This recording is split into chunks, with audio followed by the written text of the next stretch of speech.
الله الرحمن الرحيم، والصلاة والسلام على أشرف المرسلين السيد وزير المؤسسات الصغيرة والمؤسسات الناشئة واختصاص المعرفة، السيدات والسادة الأساتذة والباحثين والخبراء، زميلاتي زملائي أحبتنا الطلبة، السلام عليكم ورحمة الله وتعالى وبركاته.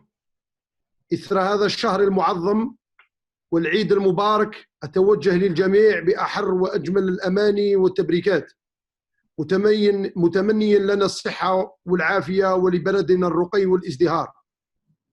لقد تم التفكير ثم التنظيم لهذه التظاهرة الفريدة من نوعها لعدة اعتبارات، من أهمها نذكر أولا التواصل الدائم مع رواد الأعمال، وتلك من صلب مهام المدرسة. ثانيا اللجوء إلى التواصل الافتراضي والذي تحققه مدرستنا مع طلاباتنا في هذا الظرف الصحي الخاص، شجعنا على الامتداد لآفاق خارج الوطن. ثالثا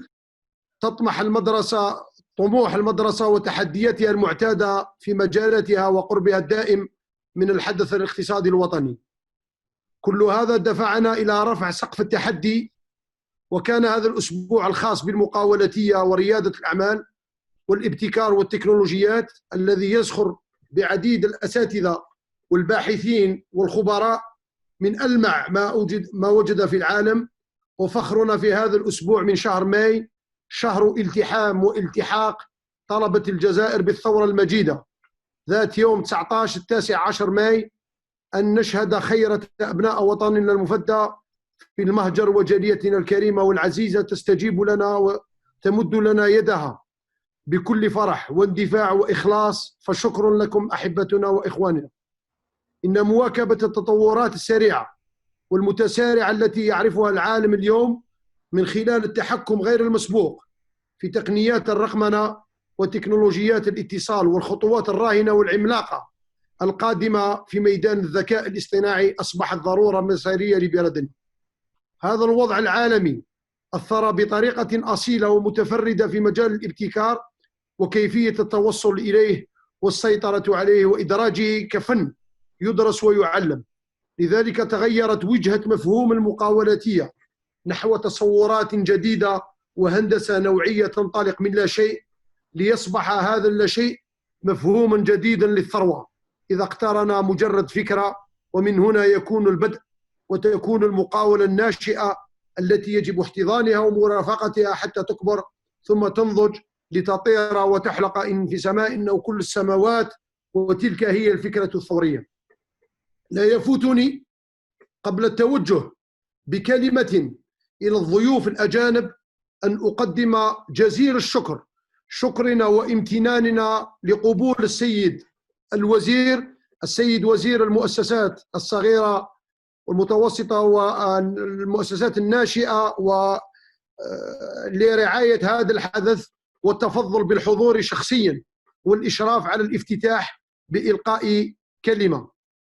Permettez-moi, honorable assistance, de présenter mes chaleureuses salutations à nos chers invités de l'étranger et leur souhaiter la bienvenue parmi nous, tout en les remerciant ainsi que tous nos honorables conférenciers d'avoir bien voulu répondre à notre sollicitation et par le même permettre la tenue de cette manifestation sous le titre At-Tahaddi, ou le défi, le challenge.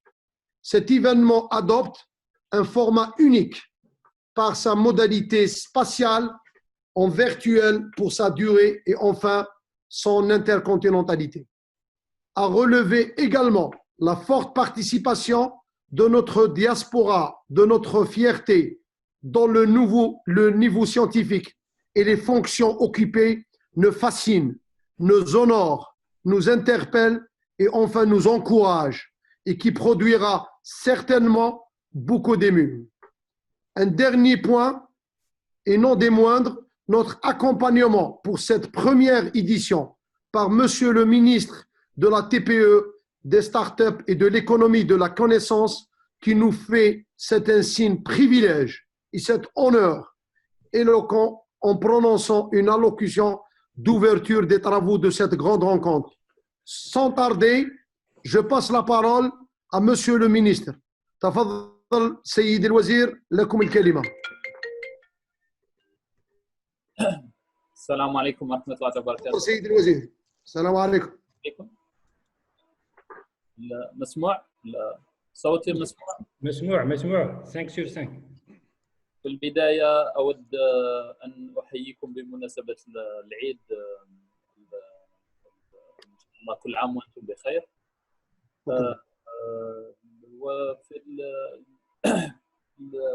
أود أيضا أن أشكر كل من قام على هذه المبادرة، لأنه المبادرة جد مهمة، خاصة قطاعنا الوزاري الذي استحدث لدعم الاقتصاد المعرفة. في الأمر الثاني، حتى الكلام اللي نقوله يكون مفهوم، استسمحوني أنه يكون بالإنجليزية وخاصة يكون الأمر مفهوم من الجميع. So our ministry department was created recently just to promote the innovation, the capacity to improve our capability in Algeria to create a new economy based on knowledge.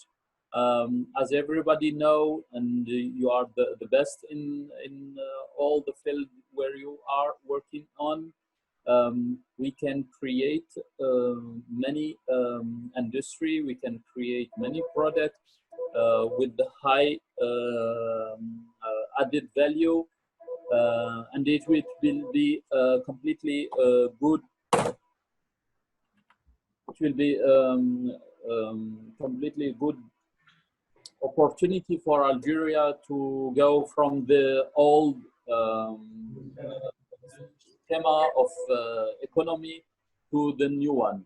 The economy where we can produce completely something that it's infinite, without any resource, material resource.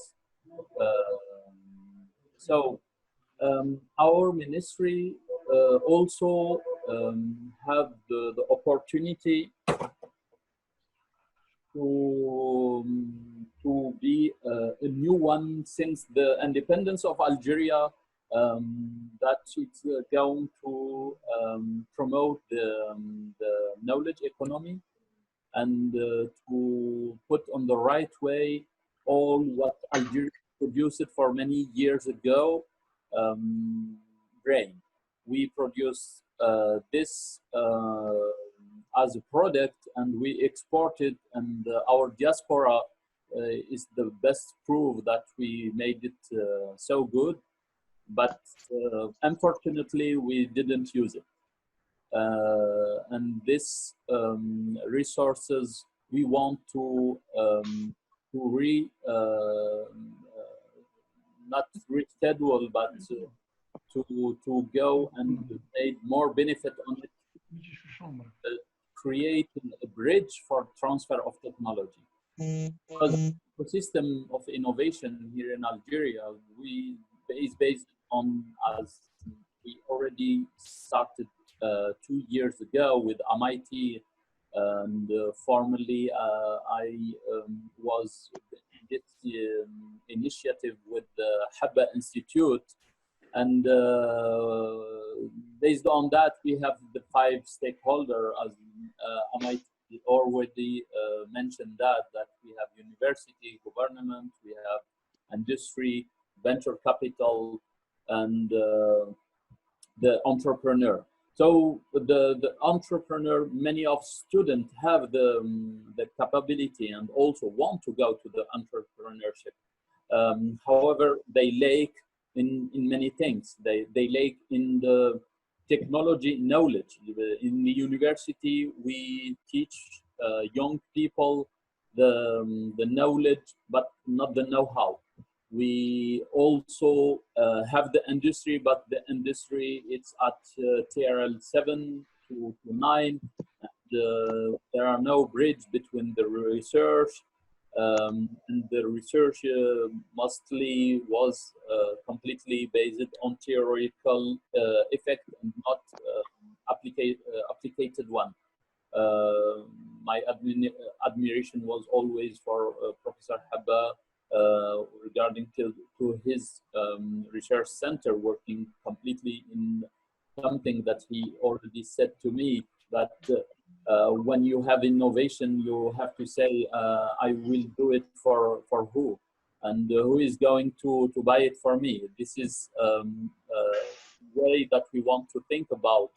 The other thing that it's completely missing in Algeria, and right now our ministry department is solving this problem, is the venture capital. So in the past, we had the bank system in Algeria based on the project, completely commercial one. The know-how, it's not valued.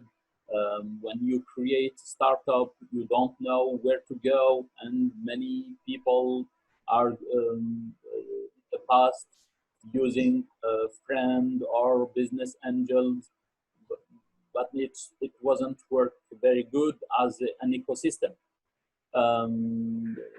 We discussed with many experts for our diaspora in Algeria about it, and they mentioned that okay, we can invest in Algeria. We can go and come create a company in technology, innovation, and that. But if there are no ecosystem, there no gain. It will be only single experience. Even if it's success, we are not going to succeed as a group. So to go through that, we had many tasks to do. First of all, we already created the first venture capital in Algeria. Regarding to financial law, it's completely as a completely financial administration. It's going to be included in the capital of any startup. And after 3 years, it goes out through selling shareholder. Also, we are in phase to launch Institute of Transfer Technology regarding to the university, just to implement the know-how mindset in the university and let the engineer completely in phase with the industry requirement. Our first one right now, we are in process to sign with IBM program to the IBM Academy. We have to start to acquire all the IT equipment, and after that, the academy will be completely ready on the beginning of October. The other thing that also we are working on the governmental level, and regarding that, we want to create the High Council of Innovation. So in Algeria, there was in the past the direction of research and development technology. We got the agency for to create added value to innovative project. Many of this structure didn't have the capability to make report to the president, to make report to the prime minister, and mention that this technology is breakthrough. We have to teach people. For example, if we took the Industry 4.0, we was on this as a single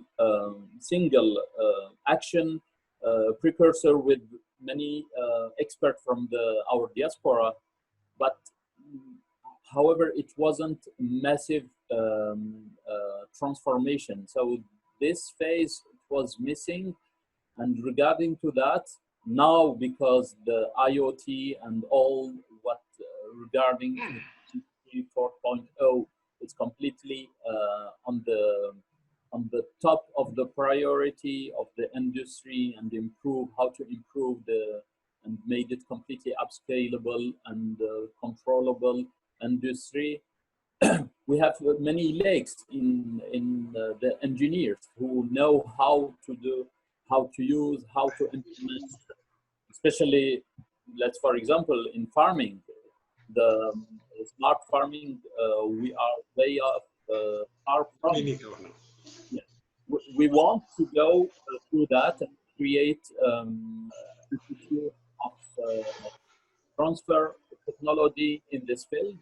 We hope that our diaspora and all the experts help us to establish such a structure. Finally, our action also is going to create an ecosystem to make this bridge between the industry and also the university. And this, the Ministry of Higher Education already asked us to put completely document regarding what is the requirement of industry in Algeria. So the industry in Algeria, we have to push them to more to be more productive here in Algeria, and all what it's regarding to the fabrication of cars or any of electronic devices. It's the same, how to make more integration here in Algeria. It's also related to another question. So this, the other question is, do we have the engineer to build such industry? So for this reason, we ask them for the requirement, and the requirement also for the 3-5 years in the future. So all this is regarding to the knowledge, technology, and how to create new added value in Algeria, and push more than stay as a third world country that we are selling our resources to buy added value product. So, but there are also one transformation that we have to drive. It's about the digitalization. So when we are going to this technology transformation and made innovation as a priority, we have also to found and to build a platform that is going to make this transformation completely easy and make life more easy for the citizen, and build this bridge between gov to C, government to citizen administration. Through that, we have right now launched many programs. One of them, it's the digitalization for transportation between cities through the BTC. So and also we are launching the digitalization of the government who made data center for the government, made collaborative platform between all the departments, and so on. For this program, we need many efforts. We need the effort from any expert in Algeria and outside of Algeria to help to build this ecosystem for digitalization, and help also young engineer, our engineer in Algeria. So they are so smart, and when they go out from Algeria, they after 6 months they is completely ready for industry. But we need to make this transformation here and help them to stay and contribute to this transformation. That's all. This is what really I wanted to put right now, we have document for this High Council of Innovation. I would like to submit to all of you to have your idea about it, if it's completely meeting the requirement, that you also have an idea, because I think that all of you have an idea about what is the future of this knowledge in Algeria, what is the future of innovation, what's the most important innovation that we have to drive. I wish this meeting that we support and believe that it's the good way to start the direct dialogue with our diaspora and experts that are friends of Algeria. So thank you, all of you. And if you have any question, I'm here. Otherwise, I have to let the meeting start and the conference. Thank you very much. Thank you, Mr. Moussa. Thank you. Thank you. Thank you. Thank you.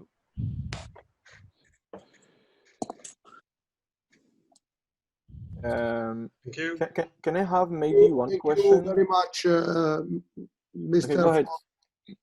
for this intervention, which highlighted the ecosystem and the new strategy for our government to develop the creation of startups and using all the human resource that we have and our diaspora to build our new ecosystem to develop the startup. Thank you very much.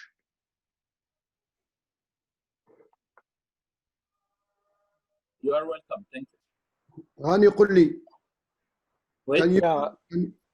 I just have one. Well, thank you, Ali, for this invitation. Thanks for the minister for this introduction. I just have one question, Mr. the Minister. Like many other members of diaspora, we are based overseas, specifically in Montreal. For myself, I'm very sensitive to what you said so far.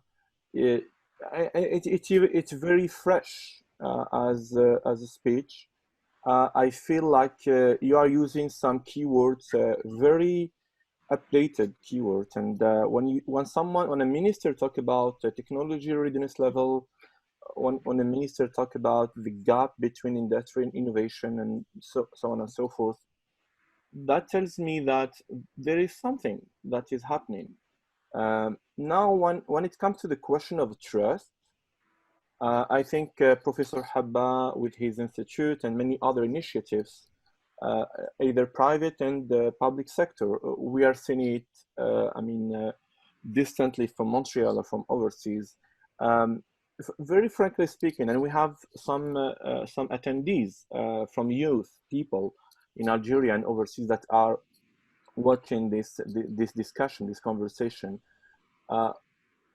I think that you have a lot of pressure in your shoulders. I feel it. I really feel it. You are young, and you have this kind of vision. And we all know the Algerian administrations, nothing about you, but we have this psychology of silos. You know, your ministry is a silos, higher education is another silos, and so on and so forth. So how could we believe on this vision and help you to make this ecosystem a reality? So if you have one request for us, and in an exchange of trust toward help from us, what would it be your argument toward the trust that you could succeed in multi-silos or breaking those silos? And what kind of posture, what kind of attitude should we use as friend of Algeria and Algerians from the diaspora to really succeed this vision now, not within 10 years? We don't have time to lose. I think you agree with me for that. So if you could just let me know some thought about that, I would highly appreciate that, Mr. Minister. Okay, so just to answer this question, because it's really important question about trust. In 2012, I was in Switzerland, so I came for holiday for Christmas. So on that time, I was working for solar cells industry, and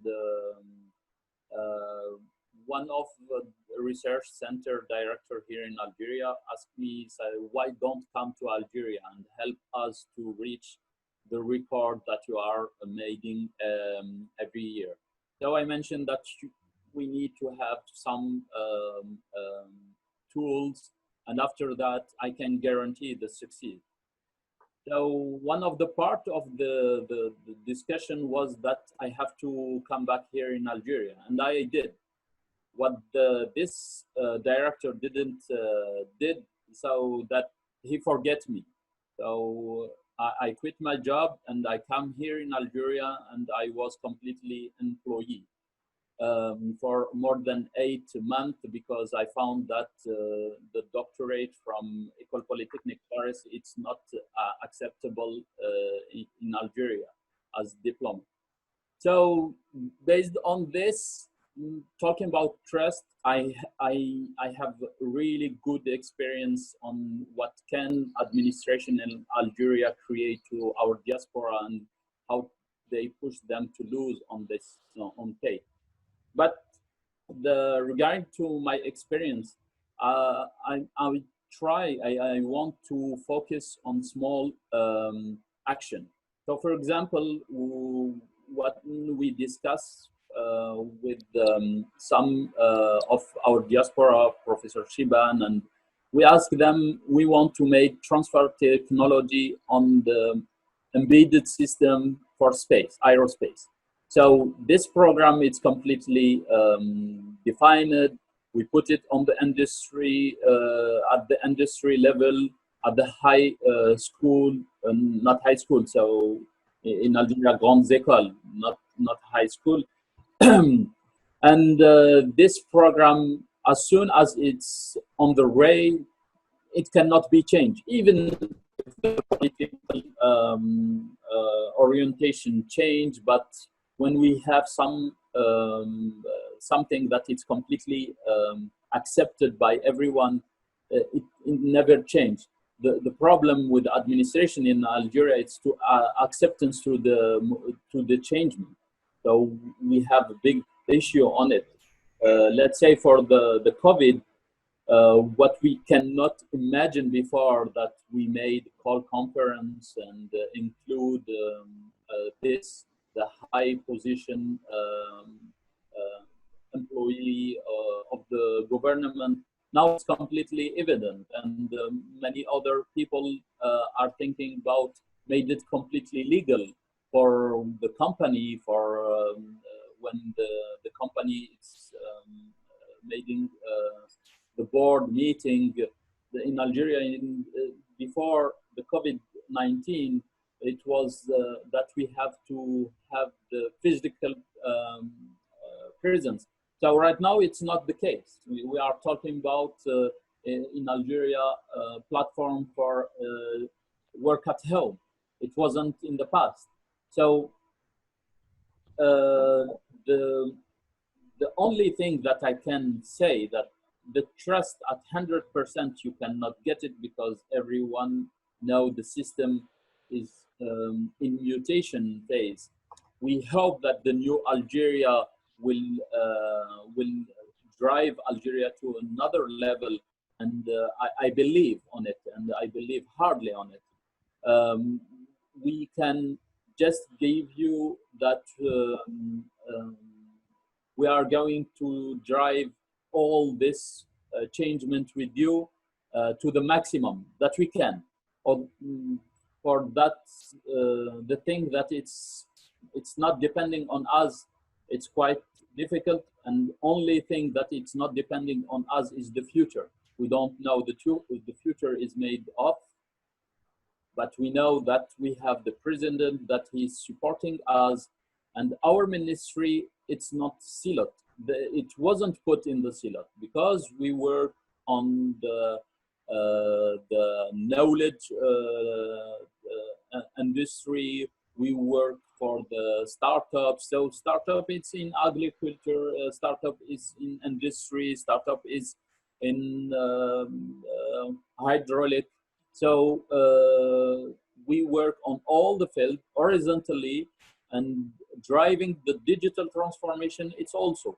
So we can promise one thing, that we are going to drive this changement with you. And we hope that the diaspora will work with us to make it as soon as possible and quickly, because this is in the past what I found when you have the window to make modification and transformation, we have to take it directly and drive it as quick as possible. Otherwise, we are going to lose. We don't have to waste time. That's all. شكرا سيدي وزيم. J'ai une question. Allô? Oui. Peut intervenir? Oui.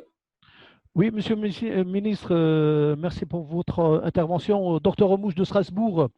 Donc, en Algérie, toujours, on parle de l'innovation, mais on ne parle pas du management de l'innovation. Et le management de l'innovation, il faut aussi inclure dans le management la propriété intellectuelle.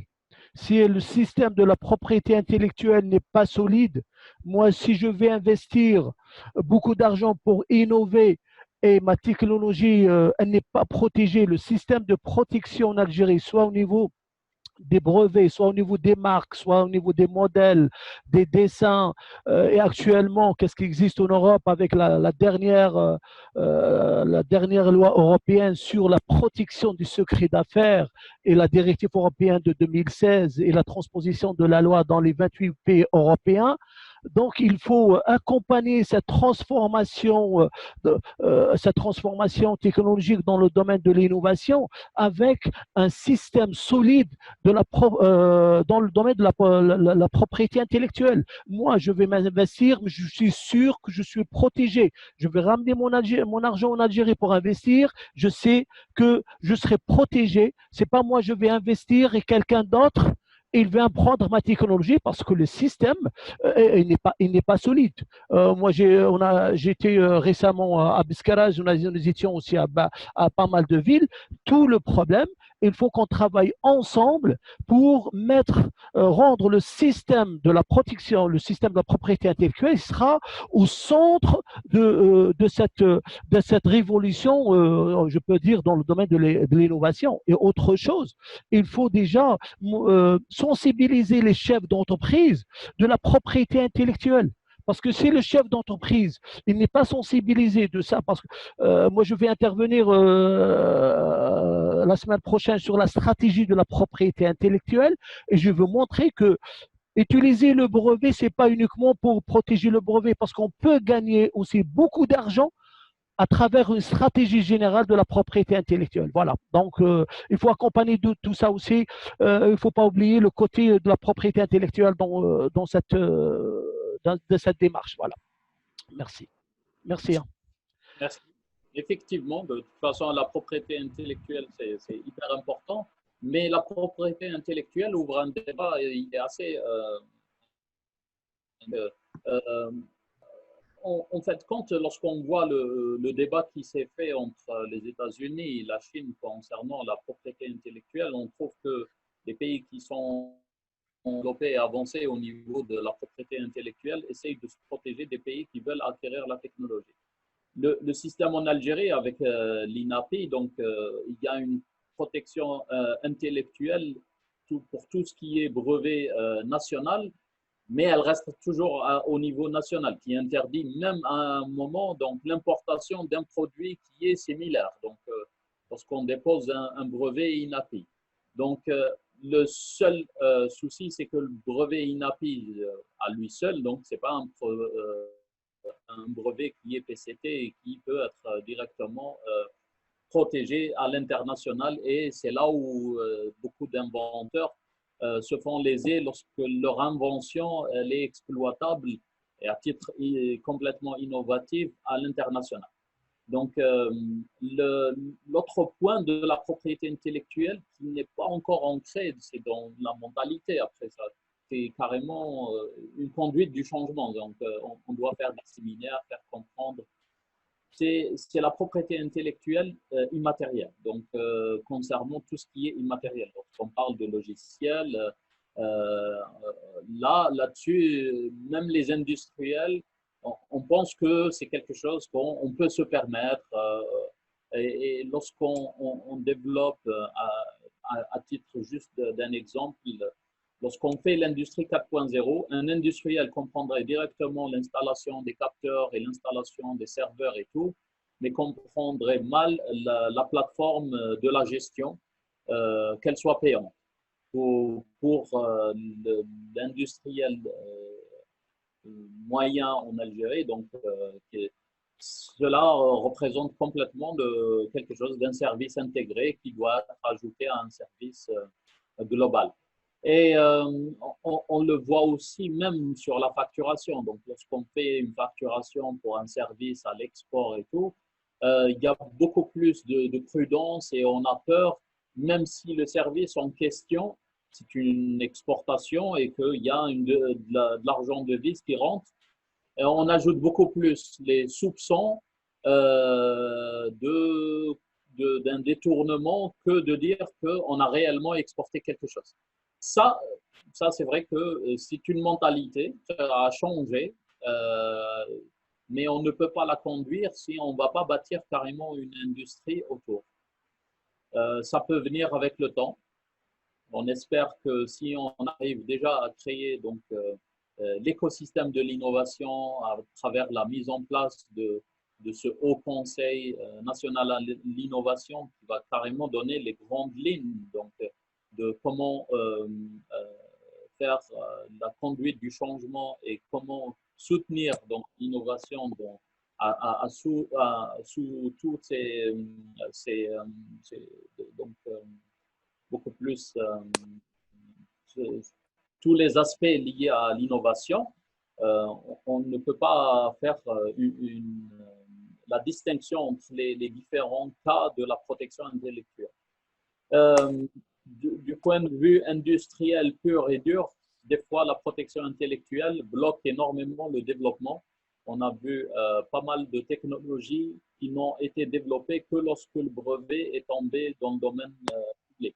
Donc ça aussi, c'est tout un débat à prendre et à en discuter.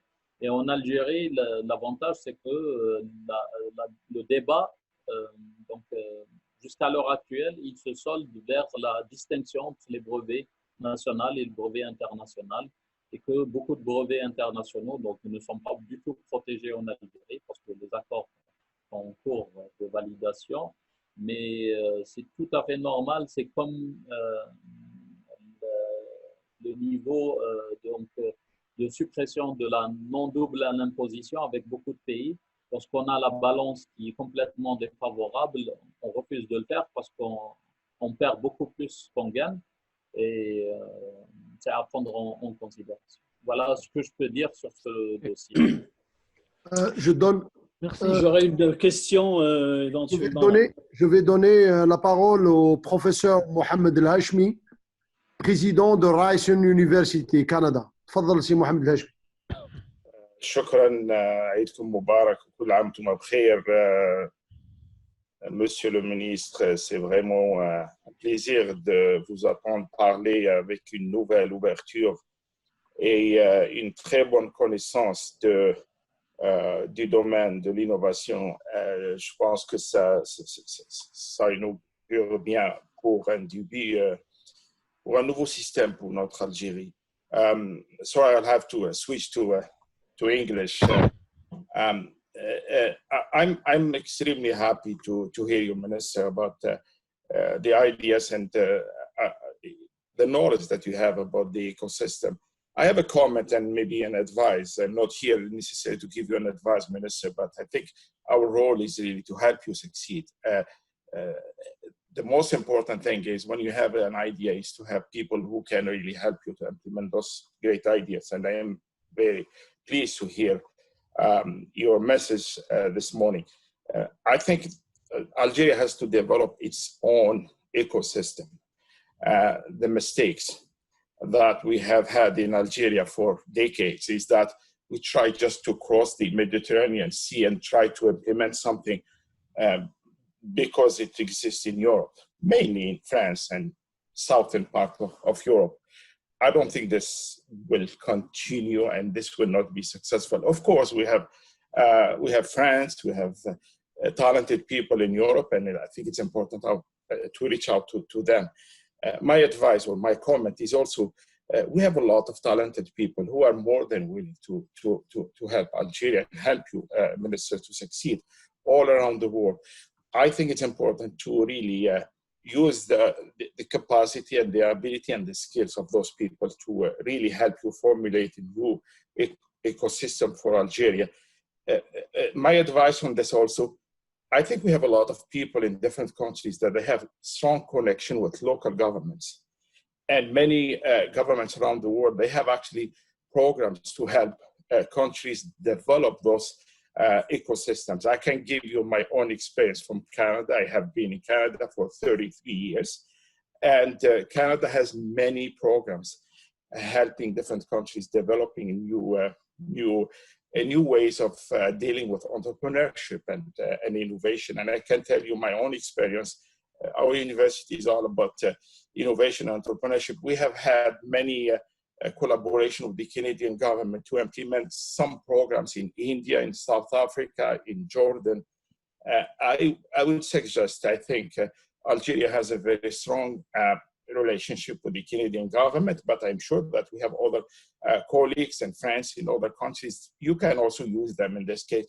I personally am offering to put you in touch with, in Canada, actually, we have two ministers. We have Minister Baines, Navdeep Baines, who is the Minister of Innovation, Economic Development and Industry, and Minister Mei Eng, who is responsible for the SMEs, small and medium enterprises and trades. Both are personal friends. If you need any help, I think we can put you in touch. I would be more than willing to put you in touch with them, but the Canadian government also can help Algeria implement some of the programs. We have done it, actually. I can tell you we have a very successful project that we have done with Jordan to help women entrepreneurs develop their own way. I mean, we know a lot of Palestinians, unfortunately, in refugee camps, and the government of Canada has funded those programs. We have had the same thing in India with the Bombay Stock Exchange. So I'm just offering some ideas, and I hope that we can also, you can use us to connect Algeria to different friends around the world. We know that we have had a lot of experiences with our neighbors just north to the Mediterranean Sea. My advice, let's expand this. Let's push our boundaries, because innovation entrepreneurship is about pushing boundaries. It's not just being or keeping the status quo. And that's my advice. And thank you very much. All the best. Thank you very much. So this is why I came here. I came here to ask your support. I know that there are many country friends of Algeria that they can help us. I will be glad to be in touch with the ministry in Canada and try to make this connection. Our objective is not to copy any other system. We want just to take what it was succeed in many and transferred in many countries. When I talked about MIT RIA program, was a program that it was experienced in South country, in Africa, in South America, many other countries. It succeed in many countries, and also it was failed in many countries, even in Algeria, because I was and on the begin, and the political issue became too huge to pursue this project. So this is why it's mostly the most important. It's to build a program. It's based on our capability to make engagement, and also based on to go fast and having a result quickly, just as a proof of concept. Because mostly in Algeria, what the political don't have, it's the passion, to be patient, to have the result. We want, when we launch program, to have a result in a really, really quick and short time. Sometimes it can be, and sometimes not. So our objective right now is to make it this short-term objective and small action, just to prove. And after that, when the proof is here, everybody will believe, and it become completely a reality, and no one is going to. That's all. Thank you.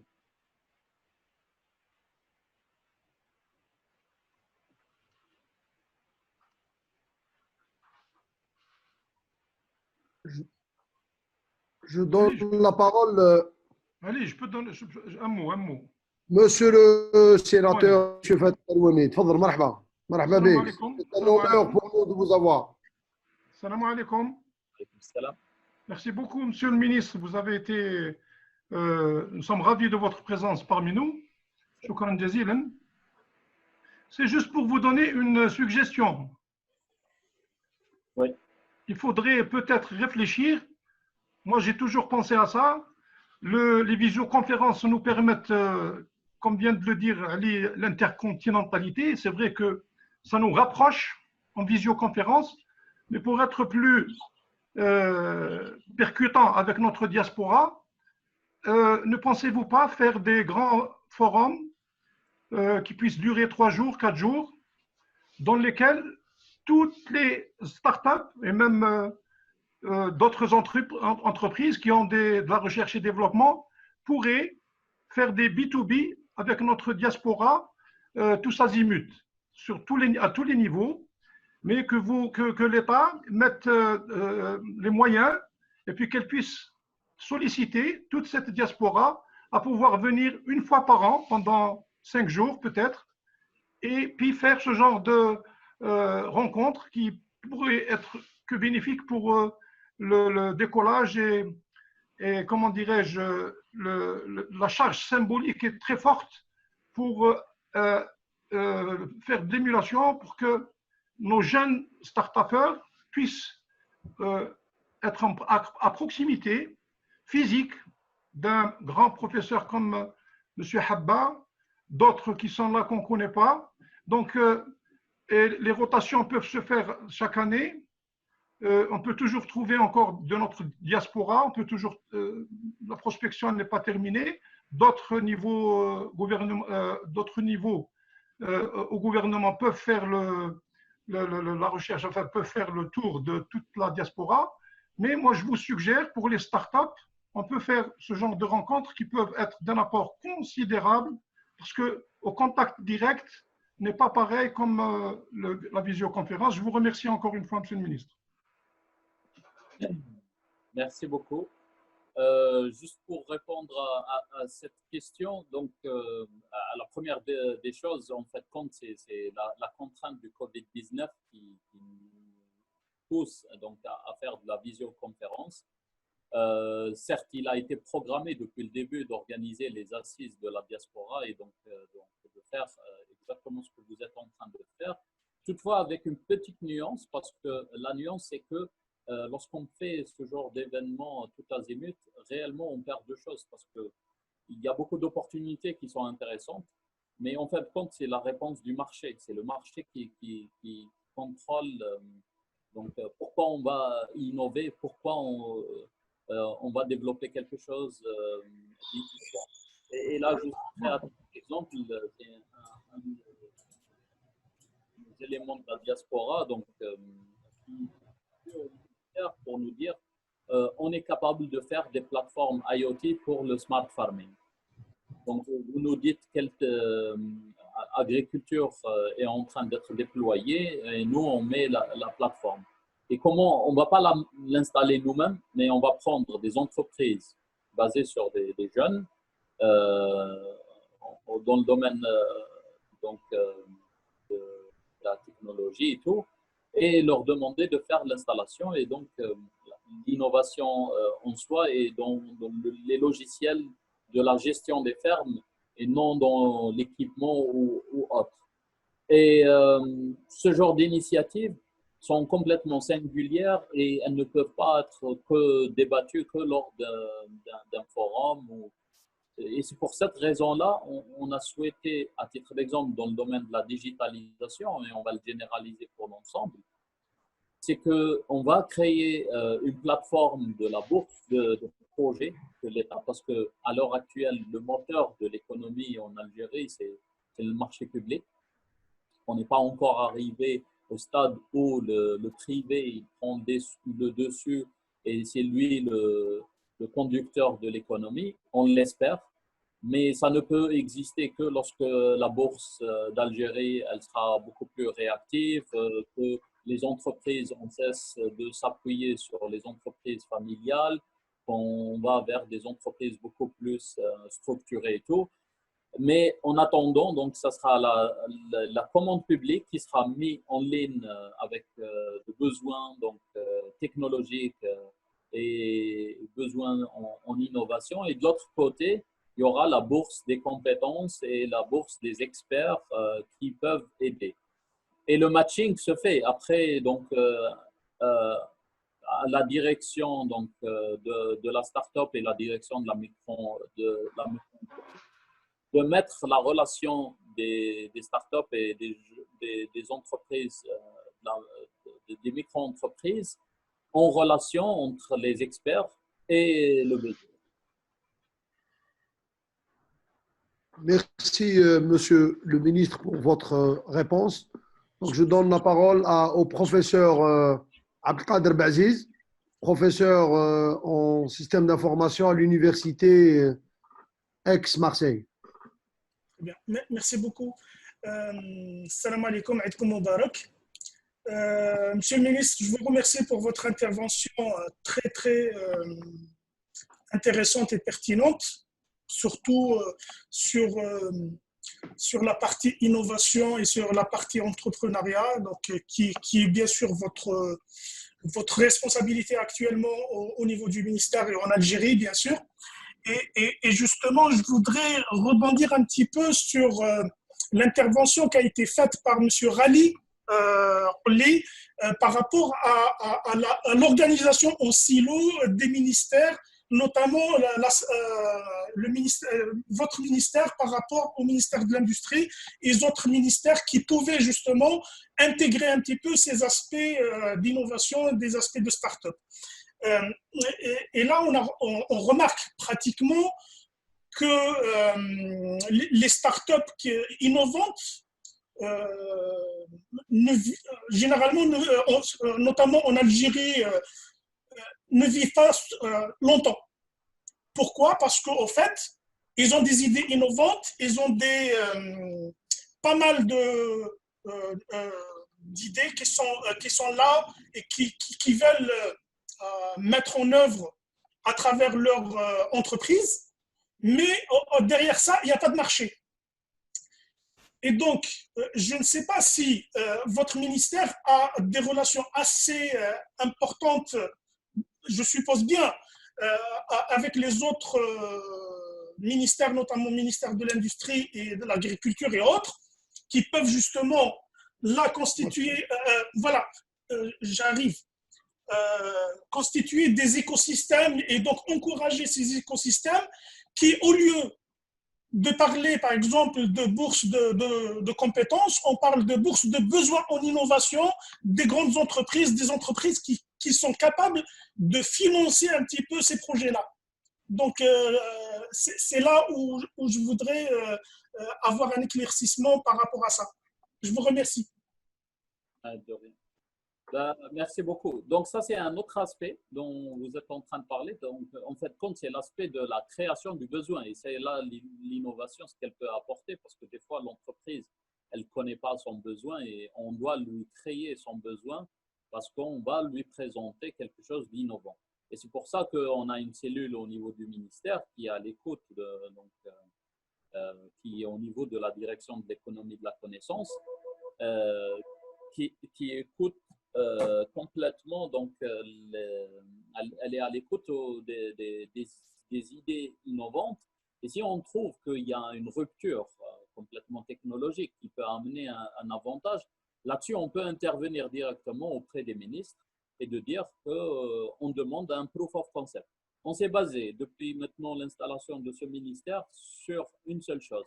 On sait que conduire le changement ne peut se faire que si on commence à faire accepter que la technologie, l'innovation, elle apporte quelque chose de supplémentaire. Et ça ne peut pas être directement, carrément, sous forme d'un décret ou sous forme…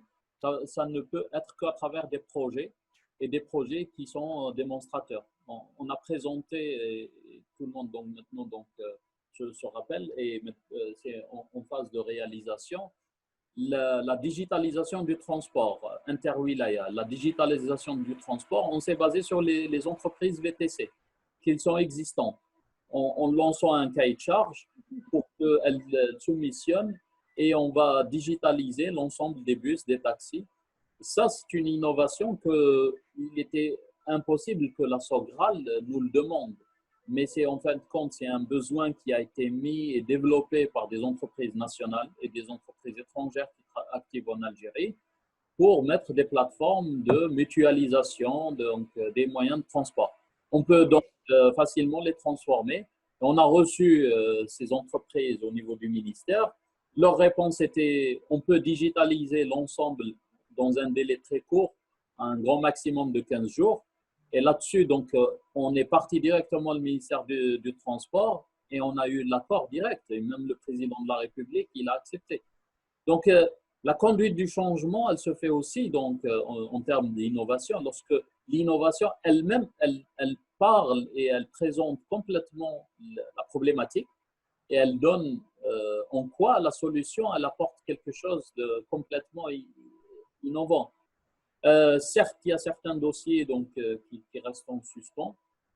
Le Covid-19 et donc l'action des jeunes autour du Covid-19 a démontré aussi qu'il y a certaines carences parce que des fois l'administration a la peur de cette transition et cette peur, personnellement, et c'est une croyance personnelle, donc on ça, donc on ne peut croire que ce qu'on voit et généralement, c'est ce que l'administration demande. Donc, on demande beaucoup plus à notre diaspora et à nos jeunes de nous aider à faire voir ce que d'autres ne peuvent pas voir et que nous, on peut y croire directement sur la base d'une présentation, mais que certaines administrations ont des obligations qui leur permettent d'avoir une grande réserve et leur réserve, elle est complètement justifiée parce que les enjeux sont assez importants. Donc voilà, merci. Je vous remercie. Merci, Monsieur le ministre, pour votre réponse. Est-ce qu'il y a d'autres questions? Oui, j'en ai une, Monsieur Mansouri. C'est Madame Professeur Esmaïme. Comment allez-vous, Madame? Marhaba bik. Merci de vous avoir. beaucoup. En cybersécurité et l'intelligence artificielle. Oui, tout à Donc, fait. je vous donne la parole, Madame. Vas-y. Oui, bonjour à tous. Ouaïdkoum Moubarak. Monsieur le ministre, j'ai beaucoup apprécié votre intervention. Est-ce que vous m'entendez bien? Oui, très bien, très bien. Super. Monsieur le ministre, moi j'aurais une petite question concernant les actifs informationnels des entreprises. Allô? Oui, madame, on vous écoute. D'accord. Je parlais d'actifs informationnels en fait, parce que certains appellent les données personnelles des individus ou les actifs informationnels des entreprises comme étant le nouvel or noir. Et en mars 2018, il y a eu une loi ou un décret, je sais plus, que l'Algérie a fait pour la protection des données personnelles. Et je me demandais où en était cette loi, si vous avez des nouvelles là-dessus, s'il vous plaît. Très bien. Donc, en fin de compte, c'est un décret. Donc, Ah, c'est un décret, d'accord, ok. un décret qui définit, donc en fin de compte, il est un décret assez contraignant pour toutes les plateformes d'échange et surtout sur les données personnelles et qui protège énormément sous forme juridique la propriété et le droit donc, à la propriété de son identité personnelle et tous les documents personnels. Donc, ça, il reste d'autres points, par contre, qui sont d'ordre technique, qui sont sur le principe simple. C'est qu'en Algérie, les data centers, ça ne court pas les rues. Donc, généralement, tout ce qui est hébergé, il est hébergé sur des plateformes à l'étranger où le niveau de sécurité il n'est pas au point où vous avez tous constaté ces derniers temps. Donc, des attaques et donc des startups algériennes qui ont déployé des solutions, manque de moyens, donc les solutions qui ont été déployées n'étaient pas hébergées en Algérie. Oui.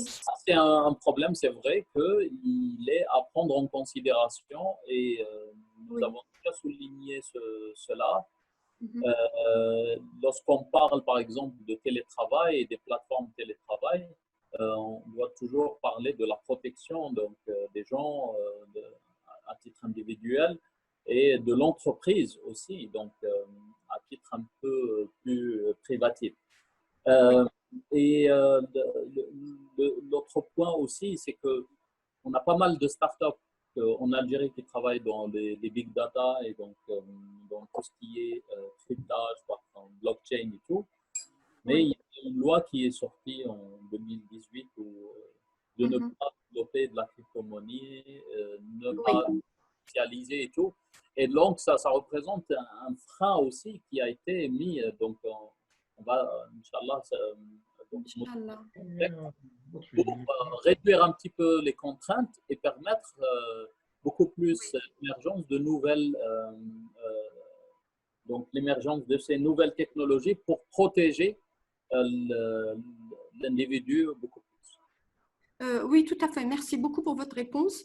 Je pense que j'avais aussi une petite remarque concernant, je dirais, une sensibilisation à la sécurité, je dirais, des données personnelles, même au niveau du management, même au niveau des managers.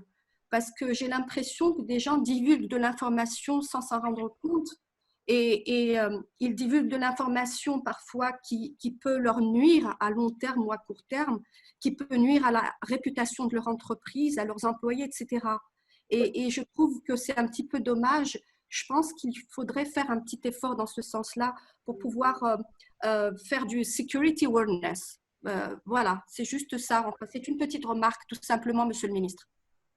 Je suis tout à fait d'accord. Moi, personnellement, j'étais à plusieurs reprises de passage par le Japon.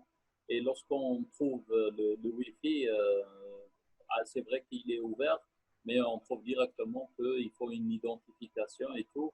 En Algérie, beaucoup de plateformes donc, qui permettent directement la connexion ne sont pas soumis à des restrictions. Et certes, les lois sont là pour dire que le Wi-Fi outdoor, il est soumis à contraintes, mais on peut aller dans n'importe quel café, se connecter complètement en mode anonyme. Donc, c'est des aspects liés à la sécurité, c'est des aspects liés à la sécurité des individus qu'il faut les soulever et surtout envers la problématique majeure qui est la cybersécurité et les cyberattaques contre les gens individuels. Absolument, oui, oui, tout à fait. On insulte les gens sans s'identifier, sans être complètement identifié à l'échelle personnelle On est resté toujours dans la première version de l'Internet. Et le citoyen algérien toujours préfère aussi cette liberté, cette forme de liberté qui lui permet d'être anonyme et donc avoir une double vie. Tout à fait. Merci beaucoup, Monsieur le ministre. Merci, professeur, Monsieur le ministre. Je pense que je vais donner une dernière question à nos conférenciers. Professeur Gilles Cloutier, président du conseil scientifique de l'école.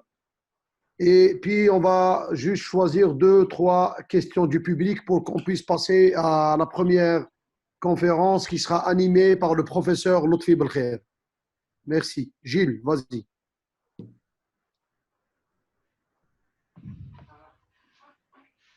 Vous m'entendez bien? Très bien. Oui. Donc, Monsieur le ministre, il nous fait plaisir de vous accueillir et puis vous féliciter pour la qualité et le discernement du propos. Et pour répondre à un commentaire de mon collègue de Ryerson, je me souviens quand je travaillais avec McLuhan à l'époque chez lui, on avait cette phrase « Knowledge is the beginning ». Alors là, je vais diriger ma question sur la vocation même de l'INCG. L'intérêt du ministère et du gouvernement, parce que bon, il faut toujours avoir la conciliation de ses collègues, l'intérêt pour développer des incubateurs d'affaires, de start-up notamment, voués à l'innovation, mais aussi des accélérateurs technologiques. Vous avez fait référence tout à l'heure à des initiatives qu'on a faites notamment au MIT, dans lesquelles je suis comme professeur intéressé.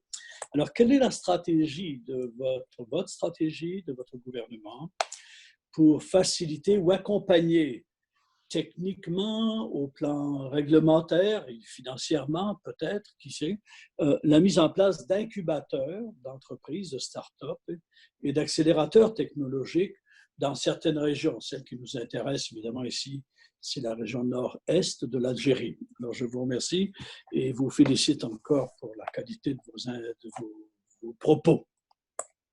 Merci beaucoup.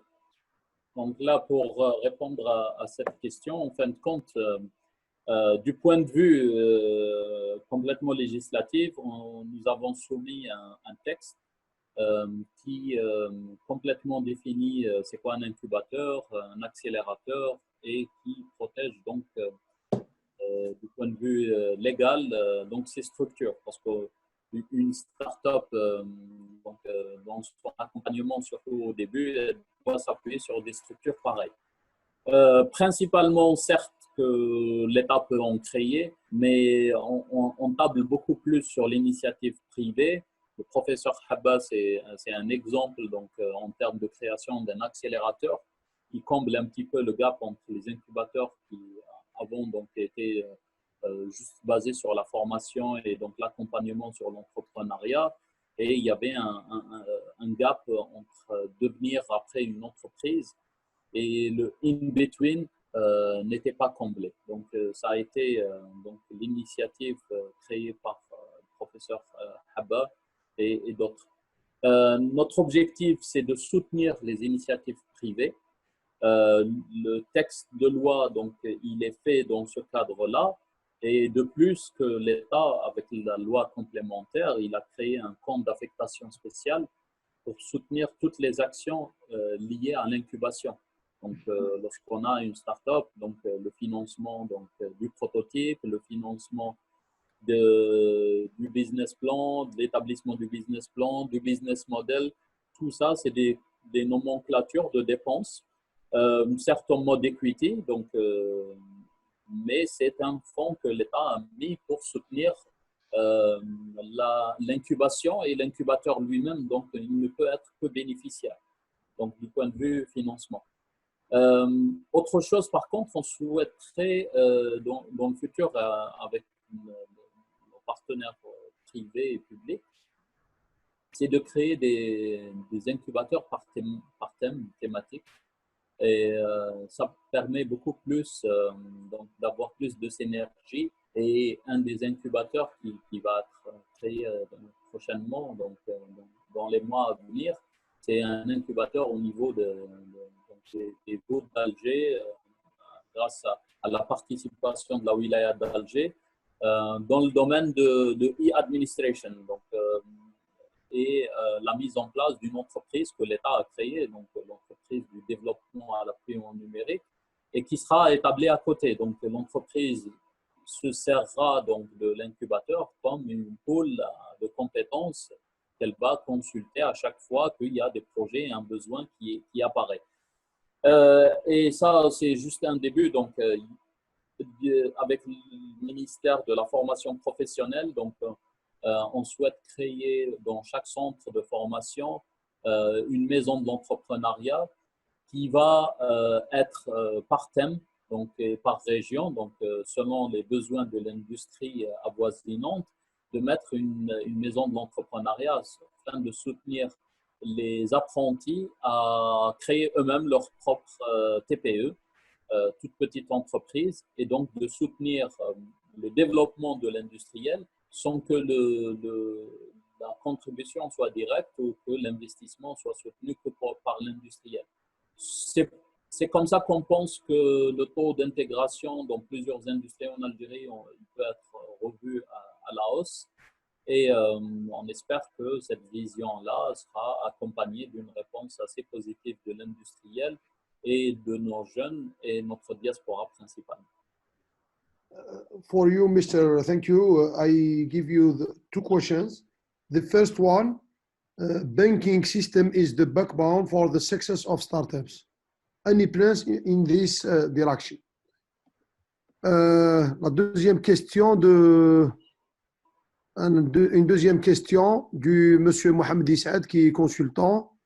Je souhaite vous parler de l'amont de la création des startups, à savoir l'enseignement art moderne et design thinking dans la création et la gestion de ce type d'entreprise technologique et innovante, qui est devenue aujourd'hui une séance modélisée à partir d'expériences réussies et échouées dans le monde. Aujourd'hui, le concept des résultats probants, minimisant ainsi le taux d'échec de création de start-up qui, je vous l'accorde, reste au stade d'idée. Ne pensez-vous pas, Monsieur le Ministre, qu'il est de l'intérêt de notre pays d'adopter ce type d'enseignement afin de ne pas dupliquer l'expérience enseigne et d'optimiser la création et le développement des start-up? Merci, Monsieur le Ministre. Merci à vous. Donc, concernant donc, la première question, donc, en fin de compte, ce que j'ai dit dans le discours, en fin de compte, l'État il est en train de créer un fonds, une société capitale d'investissement. Le dossier il est au niveau du ministère des Finances. Et elle agit comme une SPA qui rentre dans le capital des startups.